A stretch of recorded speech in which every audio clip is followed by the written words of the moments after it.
Fifth generation का fighter jet जो है, कोई भी लड़ाकू विमान किसी भी देश के द्वारा बनाया जा रहा है, चाहे भले वो हम भारत की बात करें, चाहे चाइना की बात करें, चाहे रूस की बात करें।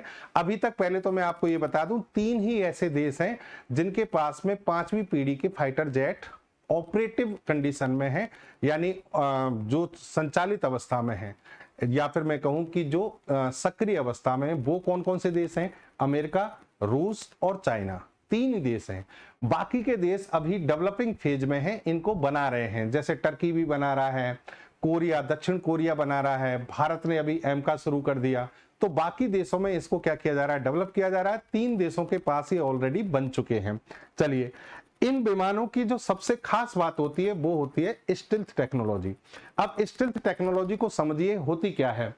स्टील्थ टेक्नोलॉजी एक ऐसी तकनीक है जो किसी वस्तु, जैसे कि फाइटर जेट हो सकता है, टैंक है, मिसाइल है, को इस तरह डिजाइन करती है कि वह दुश्मन के डिटेक्शन सिस्टम से बच निकले, खासकर रडार, थर्मल और इलेक्ट्रोमैग्नेटिक स्कैन्स।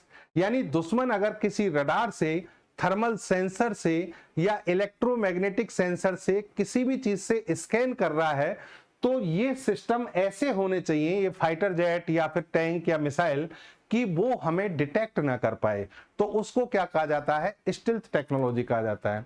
आप कहोगे सर ऐसा कैसे हो सकता है? रडार का तो काम ही यही है डिटेक्शन करना, सोनार का काम यही है डिटेक्शन करना, थर्मल सेंसर भी क्या करते हैं? डिटेक्ट करते हैं।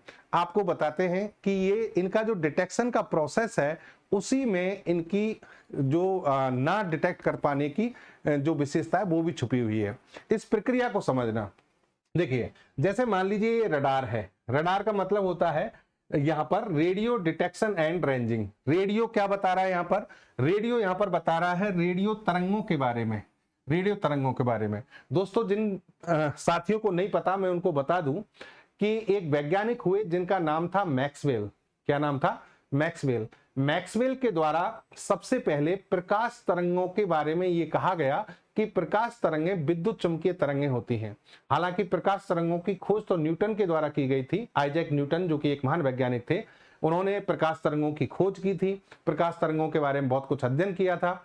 लेकिन मैक्सवेल ने यह बताया कि प्रकाश तरंगें विद्युत चुंबकीय तरंग होती हैं और इनकी कुछ मुख्य विशेषताएं हैं, जिनमें से एक विशेषता यह है कि ये तरंगें निर्वात में, वैक्यूम में, या फिर मैं कहूं वायु में, वैक्यूम मतलब जहां वायु भी नहीं हो, लेकिन वायु और निर्वात में प्रकाश की स्पीड ऑलमोस्ट सेम होती है, सबसे ज्यादा निर्वात में होती है। तो मैक्सवेल ने कहा निर्वात में इनकी अधिकतम स्पीड, वैक्यूम में जो स्पीड है वो कितनी है?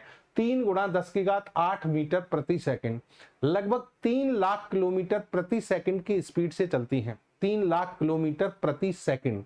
कौन सी तरंगें? प्रकाश तरंगें। ठीक है साहब। प्रकाश तरंगों को विद्युत चुंबकीय तरंग के रूप में घोषित कर दिया गया। किसके द्वारा? मैक्सवेल के द्वारा। और फिर बाद में ऐसी ही तरंगों का अध्ययन प्रारंभ हुआ। तो दुनिया में ऐसी टोटल 7 तरंगें लगभग खोजी गई। 7 तरंगें, ठीक है। 7 तरंगों में से जैसे कि एक गामा रे है, जिसको बैक्यूरेल नाम के एक वैज्ञानिक ने खोजा था। एक्स रे है, जिसने रोंजन ने इसको खोजा। फिर अल्ट्रावायलेट है, अल्ट्रावायलेट पराबैंगनी किरणें, जिनको रीटर के द्वारा खोजा गया। विजिबल लाइट तो न्यूटन के द्वारा खोजी गई थी। जैसे कि फिर इंफ्रारेड है। इंफ्रारेड जो है ये हर्सेल नाम के एक साइंटिस्ट था, उसने खोजा। माइक्रोवेव हर्ट्ज ने खोजी, और रेडियो वेव जो है वो मार्कोनी के द्वारा खोजी गई थी। तो इन वैज्ञानिकों ने इलेक्ट्रोमैग्नेटिक वेव्स की क्या की? खोज की। ठीक है। अब इन तरंगों की खास बात क्या है कि ये सारी की सारी तरंगें जब वैक्यूम में चलती हैं या फिर एयर में चलती हैं, हवा में, तो इनकी स्पीड लगभग इतनी ज्यादा होती है, 3 लाख किलोमीटर प्रति सेकंड के आसपास होती है। इनमें से जो ये तरंगें हैं इंफ्रारेड, ये हीट एमिट करती हैं, यानी इनमें हीट होती है, सबसे ज्यादा ऊष्मा का उत्सर्जन करती हैं। और ये है रेडियो वेव। रेडियो वेव और इंफ्रारेड, इन दोनों का हम ट्रैकिंग सिस्टम, रडार सिस्टम, इनमें क्या करते हैं? उपयोग करते हैं। अच्छा जी, इंफ्रारेड की खास बात ये होती है, इसका उपयोग ज्यादा इसलिए किया जाता है कई जगह पर, क्योंकि इंफ्रारेड जो वेव होती हैं वो किसी भी मौसम में चल सकती हैं, चाहे कैसा भी खराब मौसम हो, दिन हो, रात हो। तो इनमें जैसे कि मान लीजिए आपने देखा होगा, कई, जैसे हमने 1971 का युद्ध लड़ा था पाकिस्तान से, तो उस समय आपने एक मूवी देखी होगी बॉर्डर।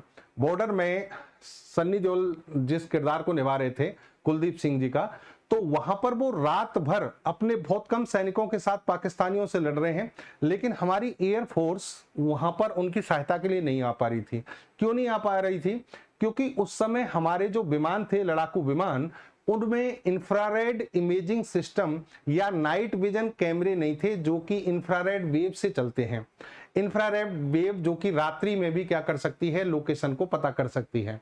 तो उस समय ये तकनीक नहीं थी, तो उनको सुबह होते ही हमला करना पड़ा और तब जाके पाकिस्तान को हमने क्या किया, निपटाया। समझ रहे बात? तो अब लेकिन ये तकनीकें सारी आ गई हैं। इंफ्रारेड, रेडियो वेव, इन तरंगों के द्वारा हम क्या करते हैं, लोकेशन का पता करते हैं। अब लोकेशन का पता कैसे होता है वो भी समझो। जैसे मान लो ये रडार है, रडार में एक ट्रांसमीटर होता है, एक रिसीवर होता है। ट्रांसमीटर के द्वारा रेडियो वेव भेजी जाएगी जो कि एक इलेक्ट्रोमैग्नेटिक वेव है, ठीक है। और ये रेडियो वेव अब टारगेट से जाकर टकराएगी, ठीक है साहब। अब बात आती है कि सर टारगेट मान लो इस जगह हुआ, तो आपने इस जगह तरंग भेजी है, तो इसका भी सॉल्यूशन क्या किया गया। पहले देखिए स्टैटिक रडार आते थे। स्टैटिक रडार का मतलब एक ही जगह पर एक साइड में मुंह कर दिया, उसी साइड में वो तरंगे भेजेगा। लेकिन अब आ गए मूविंग रडार। मूविंग रडार घूमता रहता है अपनी जगह पर। आपने जैसे बहुत सारे एयरपोर्ट वगैरह के ऊपर भी देखा होगा, ये मूविंग रडार जो घूमते रहते हैं, तो ये सभी दिशाओं में समान रूप से तरंगे निकालते हैं। अब जिस दिशा में टारगेट होता है, टारगेट से टकराकर ये तरंग वापस आती है, रिसीवर इसको रिसीव कर लेता है। रिसीवर रिसीव कर लेता है तो देखिए ये दुनिया का सबसे महान फॉर्मूला कौन सा है, दूरी बराबर चाल गुना समय। ये लगाओ और आप डिस्टेंस का पता कर लो, यानी आपने टारगेट की डिस्टेंस पता कर ली, साथ में डायरेक्शन भी पता हो गई, क्योंकि बाकी तरफ से तो तरंगे टकरा कर लौटी नहीं, इसी दिशा में से आई है, तो इसका एंगल भी पता लग गया किस एंगल में है। आगे बात समझ में? अच्छा, अब यहां देखिए आप कि आपने इसकी डायरेक्शन पता कर ली और फिर आप इसमें यहां से क्या कर सकते हैं, ये रडार जो है जैसे कि हमारे S-400 में है, अब ये रडार किसको सूचना भेजेगा, कंट्रोल सिस्टम को। कंट्रोल सिस्टम क्या कहेगा कि लोकेशन मैंने पता कर ली, इस दिशा में क्या करो, जाके मिसाइल छोड़ दो और इसको क्या कर दो, उड़ा दो, ठीक है साहब। लेकिन दोस्तों अगर मान लो ऐसा हो जाए, ये सारी कहानी, इस टारगेट की लोकेशन पता किससे चली, जब तरंगों का रिफ्लेक्शन हुआ, रेडियो वेव परावर्तित होकर वापस लौटी तो इनका पता लगा। लेकिन अगर यहां पर मैं कुछ ऐसी व्यवस्था कर दूं कि ये जो रेडियो वेव है वो यहां पहुंचे तो सही, लेकिन यहां जाने के बाद वापस नहीं लौटे। वापस कैसे नहीं लौटेंगी कि सर हम इसको क्या करें, कुछ ऐसा कर दें कि ये अलग अलग डायरेक्शन में डाइवर्ट हो जाएं पर वापस नहीं लौटें, या फिर इस सतह पर जहां पर ये गिरेंगी जाकर वो सतह इनको खा जाए, एब्जॉर्ब कर ले, वो सतह एब्जॉर्ब कर ले, तो तरंग वापस ही नहीं लौटेगी। वापस नहीं लौटेगी तो फिर आप लोकेशन का पता नहीं कर सकते। इसी को कहते हैं दोस्तों स्टेल्थ टेक्नोलॉजी। इसी को क्या कहते हैं, स्टेल्थ टेक्नोलॉजी। स्टेल्थ टेक्नोलॉजी में यह व्यवस्था की जाती है कि जब रडार की तरफ से कोई तरंग जाए तो उस तरंग को वापस लौटकर ना भेजा जाए, रिफ्लेक्ट होकर वापस ना आने दिया जाए, उसको अलग अलग डायरेक्शन में डाइवर्ट कर दिया जाए, या फिर जो टारगेट है उसकी सरफेस ऐसी हो कि वो तरंगों को क्या करे, एब्जॉर्ब कर ले, अवशोषित कर ले, जिससे कि रडार लोकेशन का पता नहीं लगा सके। अब समझ में आ गया होगा आपको कि स्टेल्थ टेक्नोलॉजी क्या है।